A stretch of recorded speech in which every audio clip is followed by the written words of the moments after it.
gosh, there's so many more of you than I was anticipating, so thanks for coming.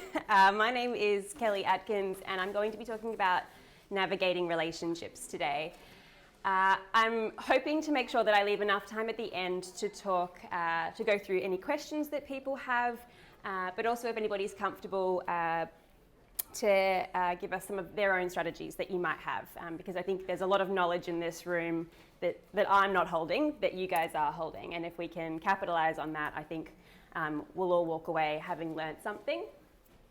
I'm going to, obviously navigating relationships is this, really big topic, and so I just want to set some expectations at the outset here that we're not going to be able to cover every kind of relationship that you might engage in, or every aspect of every relationship that we engage in. So I'll go through what the talk will cover, and then what it doesn't cover, I'm really happy to talk about at the end. So before I get too far into it, I wanted to introduce myself to you, make sure you knew who I was. So as I said, my name's Kelly, and I'm a HDYO board member. I'm the co-chair of our research committee, and I joined HDYO last July. So I'm relatively new. But I'm a neuropsychologist as well, so that's sort of where I first started learning about huntingtons disease.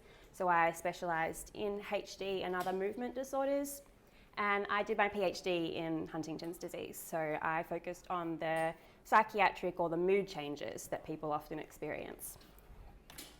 You might be able to tell from my accent, maybe not. I'm from Melbourne in Australia, but I currently live in New York City, so I moved to the US the same time as I joined HDYO board. Okay, so I've touched on this a little bit, but I really just want to emphasize relationships are everywhere. We have, they're such an important part of our lives, and they make up so much of our daily experience. They include the relationships we have with, say, our partner or our children, our parents, our family, and our friends. But we also have these more subtle or incidental relationships with our neighbours, with our doctors, with people at the shops that we always go to. And so relationships really are everywhere. They're also affected by many different things. So they're affected by our own health. Our own mental and physical health will affect our relationships. The mental health and physical health of other people in our relationship is also going to affect it.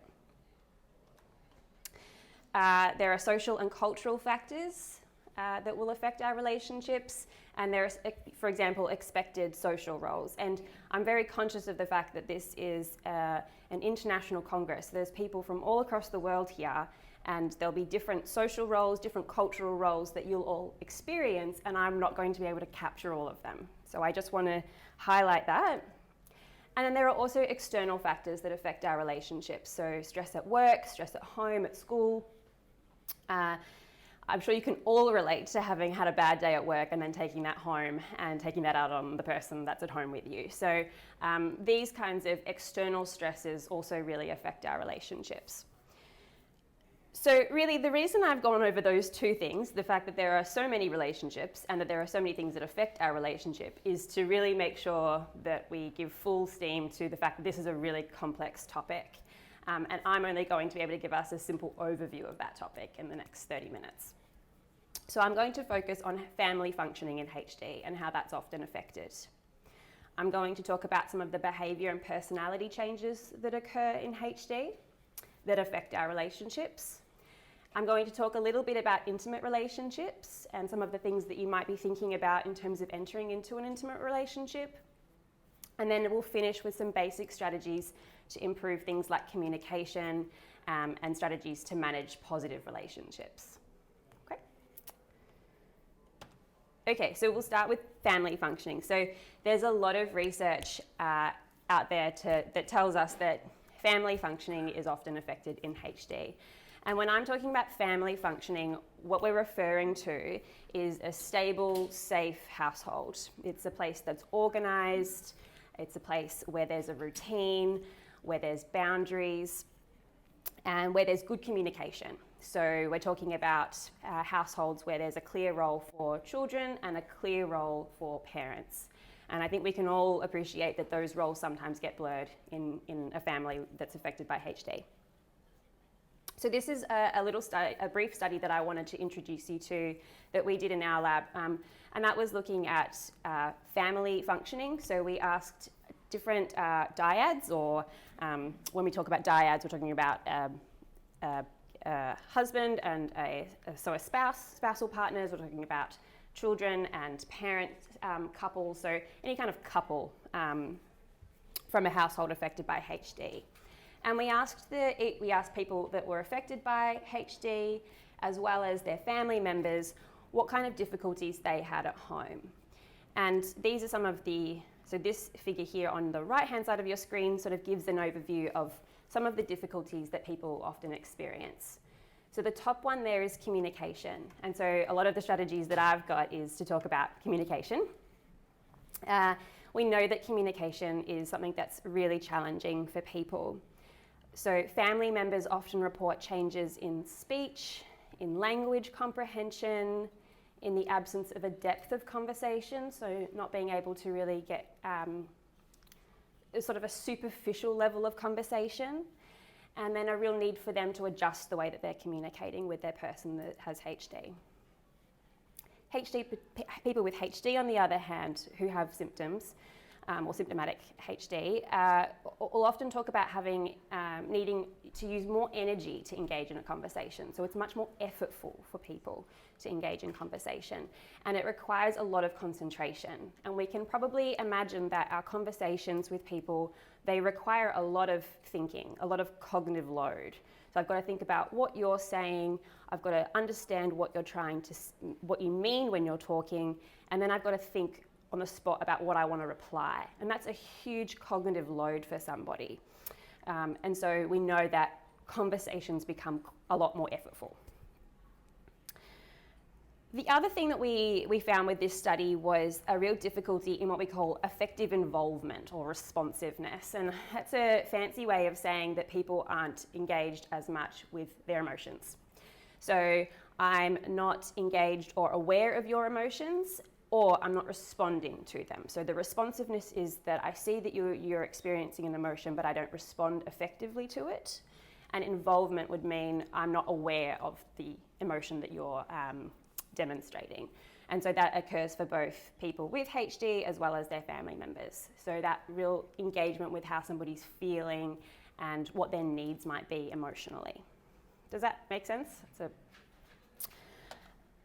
Okay, so that's, I just wanted to highlight some of those difficulties and I guess normalize them a little bit, that these are things that are happening for lots of people. So what are the symptoms or the features of HD that might be contributing to these difficulties? So there are many features of HD which you're all aware of, that will affect things like thinking and memory, but I really want to focus on some of the behaviour changes that occur. So these are changes in personality or the way that somebody might interact with you. And these behaviours will often lead to conflict within families, which can be quite distressing. So it can lead to arguments, it can lead to people being quite distressed or upset, it can lead to people disengaging altogether and kind of avoiding people.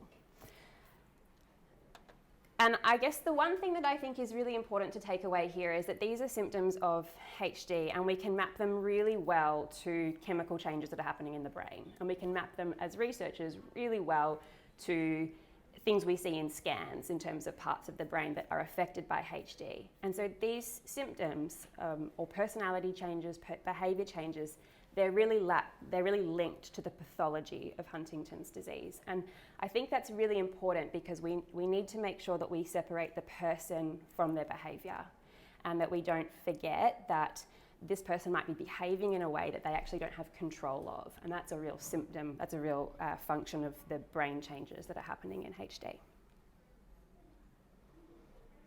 So I'll go through some of these just to make sure we're all kind of aware of what they are, and some of you might have experienced these to varying levels. So unawareness is a really common one, and this is when people are just unaware of the changes that they might have in their abilities. So for example, they might not notice that they're no longer able to drive as well as they could, or they might not recognise that they're not performing at work as well as they did, or remembering things as well as they did. Apathy, and this is a really big one, and this really affects relationships. This is when people lose motivation to attend to responsibilities, basic needs, or things that things that are really important. So apathy can present as this inability or lack of, seeming inability to engage in a behaviour. And it's often a lack of initiative rather than a lack of enjoyment. So it's not that the person doesn't enjoy what they're doing, it's that it's very difficult for them to initiate that behaviour. It's very difficult to get there in the first place.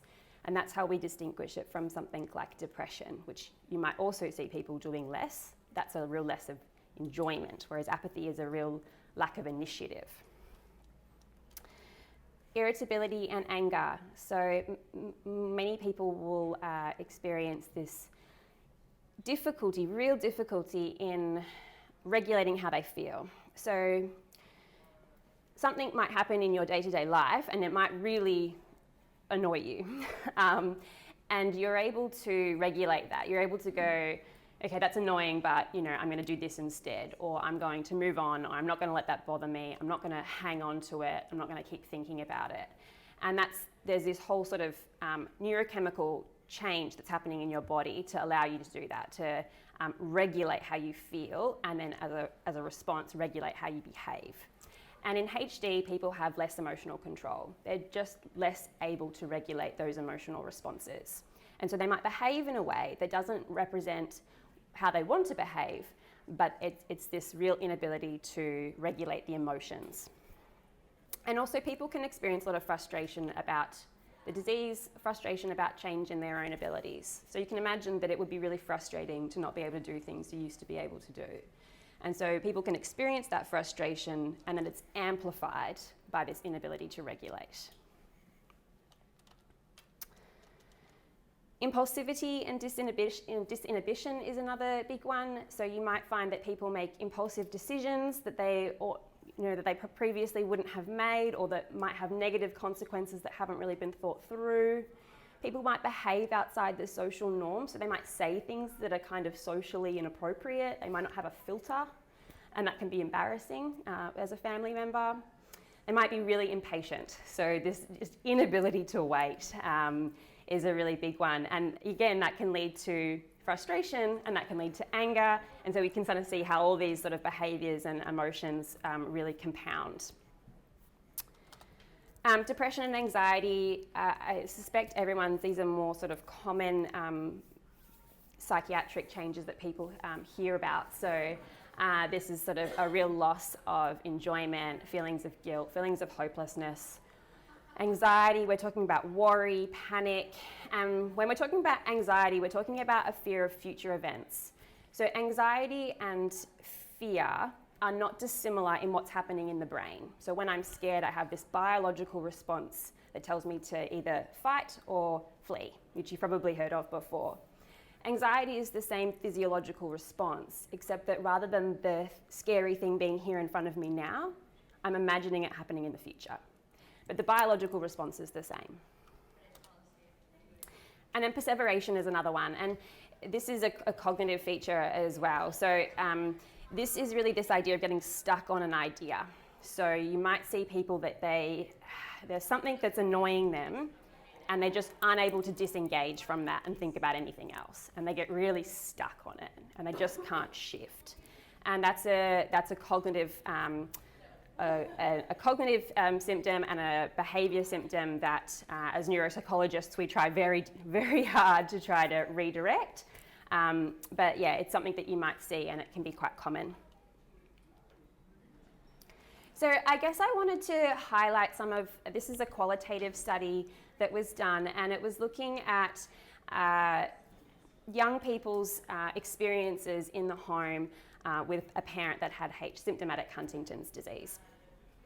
And I wanted to highlight this more than anything just to normalise the experience that people will have with a parent that has some of these behaviour changes and how difficult it can be. So that first person there in the orange is talking about their mum, who would sometimes be angry and shouting, and in the very next breath crying and very upset, and had these really awful arguments.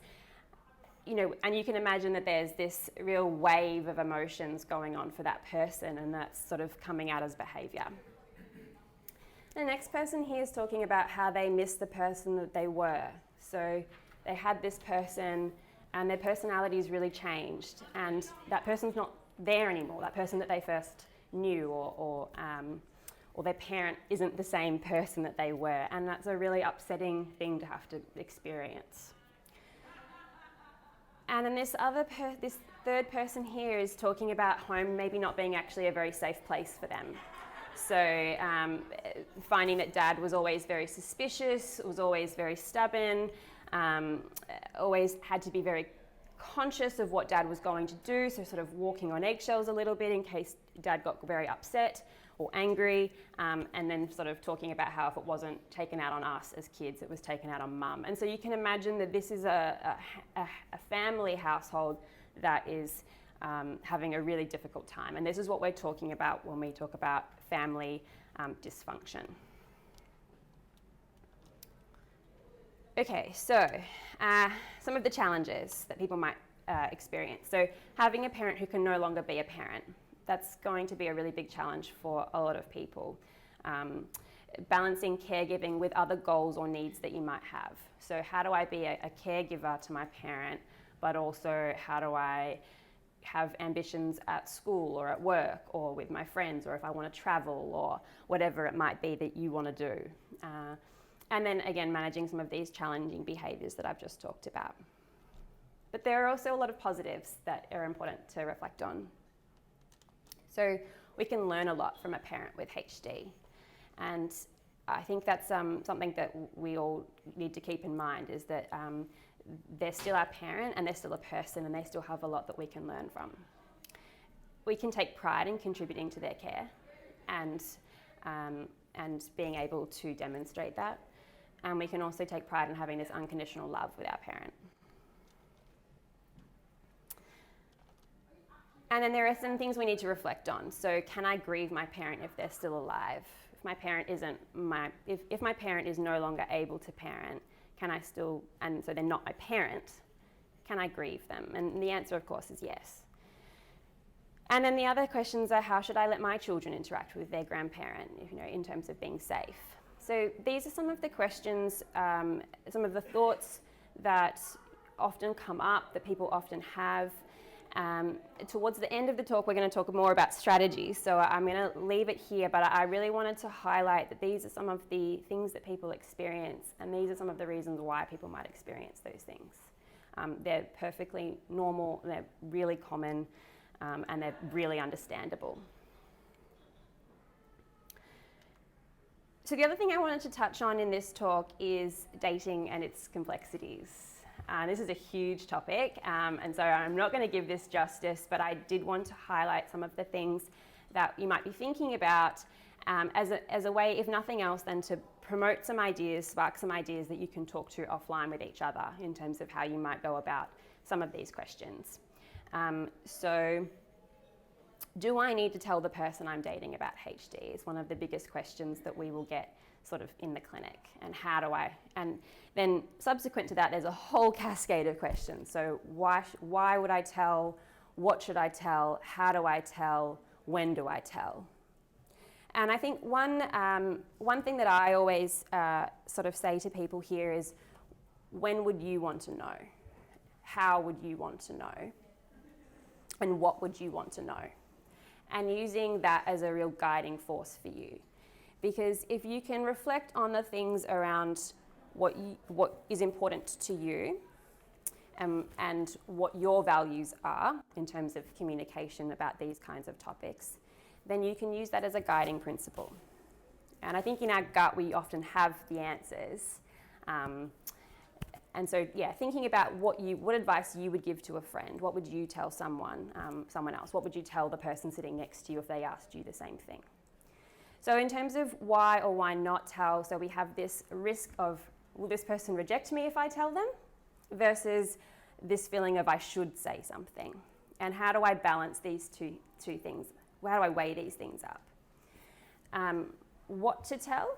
Should I tell a little bit at a time versus all at once? So some people will talk about sort of drip feeding information. So maybe you might introduce someone to a parent who is unwell, and you might introduce what HD is that way, but you might not touch on the genetics at that point. You might leave that for another conversation.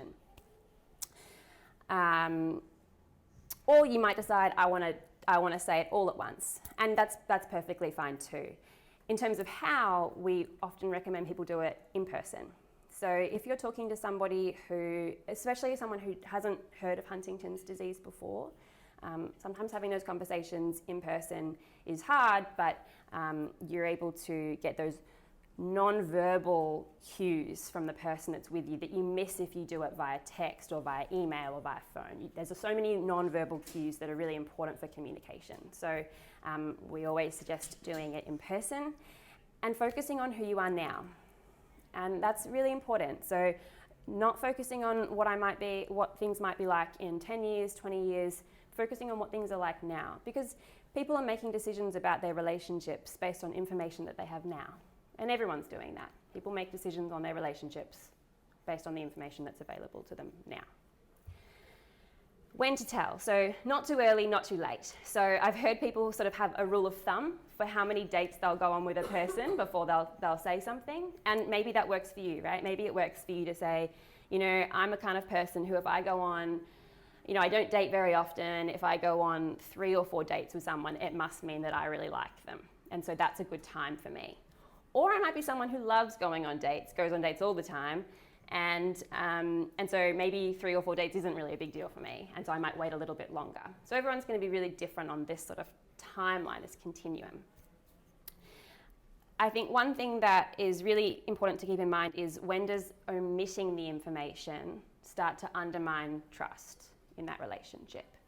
So we all know that if your partner was to suddenly tell you something and you didn't know it, and it was really important, you'd probably say, well, why didn't you tell me earlier? And so this is what we're thinking, and it sort of undermines this, well, what else haven't you told me, for example? So there's this balancing act between not saying anything versus when not saying anything starts to actually be detrimental for the trust that you have, which we know is a really important part of a relationship. So in terms of some of the things to think about with intimate relationships, how do I talk about HD, which we've kind of covered a little bit. Introducing partners to your family is a really difficult, sometimes difficult thing to do, but sometimes it can be really useful in terms of introducing HD. Sometimes your partner isn't going to understand your experience. And I think this is really important. If your partner doesn't come from a HD family, they might not understand some of the difficulties that you've experienced. They might not understand some of the reasons that you do certain things. And finding someone else who does understand that is really important, because no partner that you ever have will meet all of the needs. They're never going to be all of the things you need. And that's why we have this broad array of relationships, because each person brings something different to us that helps us feel satisfied in our relationships. So it doesn't ever come from just one person. There are really positives of relationships. So it's a support person. It's usually someone, hopefully, who's very reliable and there to support you when you need them. They're hopefully a best friend, and they can share the highs that you have as well as the lows. And they're someone to confide in who is outside your immediate family. And I think being conscious of these positives is really important, because sometimes unconsciously or consciously, people might avoid dating because the challenges seem really big and really scary, and it's easier for me to just avoid them. But there are a lot of positives that come from relationships as well. And so we need to also weigh them up and be cognizant of them too. And then there are some reflections. So how do I talk about my genetic status or my genetic risk? How do I talk about having children? How do I talk about caregiving or future finances? So these are some real big challenges. And I guess my point here is that these reflections or these questions are so big that it's really important that you get advice that's specific to you, that you go and find someone that you can talk to about this, and whether that's a support person, whether it's a friend, whether it's a professional, they're really important things to be aware of and thinking about. Okay, So some strategies for positive relationships. So the first one is to reflect on what you need and how you feel. So we talked at the very beginning about not necessarily being aware of how we feel or communicating how we feel as being one of the biggest difficulties in functioning. And that's true of both family functioning, but it's also true of our relationships with partners. So reflecting on what you need and how you feel. And then once you've reflected on it, we have to communicate it. So we have to be able to tell the person how we're feeling, and we have to be able to tell the person what our needs are. Now, I don't know about you guys, but I am often a person who avoids my emotions. I don't really have time for them. I don't really want to engage in them. But do what I say, not what I do. But I've found that this is an app that's really helpful, and I found it really helpful for me. And I've recommended it to lots of other people I've seen in the clinic as a psychologist, and it's called the Gottman Card Decks. And it is admittedly designed for relationships, so it's designed for intimate relationships, but I think it has some really useful functions for any kind of important relationship you might have in your life. So it has these cards, and basically what I think they're useful for is to generate ideas. So for instance, how do I feel? And so I can click this little tile called I feel, and it's yellow, and it comes up with this list of cards, and you can flick through them, and it just gives you some ideas about how you might be feeling. If you can't find the words to name how you feel, these cards are really useful to generate that language for you, because often we can feel something, but how do we generate the language to convey it? So I think that is a useful tool. The other one is listening. So we know that listening is really important. These are some cues for how you might be able to listen and in terms of your communication. So thinking of someone that you really admire, what would they do and how would they view this situation? So can I think of, I've got this problem, can I think about what would my friend tell me in this situation? Or equally, what would I tell my friend? And really tuning into that. And then expressing needs. So this is a big one. More so than feelings, people, in the clinic will talk about your needs, and that in a relationship, in any healthy relationship, most people's needs need to be met at least most of the time. So that means my needs need to be met, and it means my partner's need to be met at least most of the time. And the obvious question is, well, what do I need? It's really hard to know what you need. And so this is another set of cards that will go through, and it has just a list of really basic, simple things that you might need, but just not be aware of, just not be cognizant that you need. And so it's a useful tool in that sense. And then I touched on this before, but who or where else can meet your needs? So not everyone is going to be able to meet you. We all have lots and lots of needs, and one person's never going to be able to meet all of them. So where else can I go to get my needs met? Who else can I ask to meet my needs? Maybe I have a need to have a really good laugh, but my partner's not very funny. And so I have a friend who is. And so my friend meets this funny need, and my partner is very serious, very kind, but not funny. And so, there's this idea that, your partner isn't going to be everything. And it's really important that we know that. So practice listening, and the slide decks I think are useful for that, but practice listening, facts versus assumptions. So listen to the facts, be aware of the facts, and be aware of what's an assumption. So when we hear things, we hear the fact, and then we often attribute meaning or assumptions to that. So always come back and think, what do I know, and what am I assuming? And how is that affecting my interaction with this person? Shifting focus from the future to the present. So here we're being focusing on the now and not thinking about all the things that might happen in the future. Because the more mindful we are of what's going on now, the more present we are with the person in front of us. And that's really important to be present. That's good quality relationship is one where people are present. It's kind of like when you're talking to someone and they're scrolling on their phone. It's not particularly engaging. And if you're scrolling through your mind, it's also not very engaging. So be mindful of avoiding relationships, which I touched on briefly. Set aside quality time. So this doesn't have to be huge amounts of time. It just needs to be quality. It can be brief. It can be 5 minutes in the kitchen. It can be a walk around the block. It can be going to the movies. It doesn't have to be huge. It doesn't have to be a date night. So keep in mind that even small amounts of time can be quality time, and that scheduling can be really useful, and so can routines. And this is particularly true of someone, if we're talking about a relationship with someone who has Huntington's disease, who you might need to make sure that you have a routine for, so that you can schedule that time. Setting boundaries, so knowing when you need to say no, knowing when you need space. When do I need to, when can't I, what is the limit of what I can do, and being very cognizant of my limit. This is what I'm willing and able to do, and anything beyond that I need to say no to protect my own mental health, my own health. And as a result of that, by protecting, as I said, by protecting at the very beginning, our mental health will affect our relationships. So I can participate better in my relationships if I also practice some self-care and knowing when to say no. And then formal and informal supports.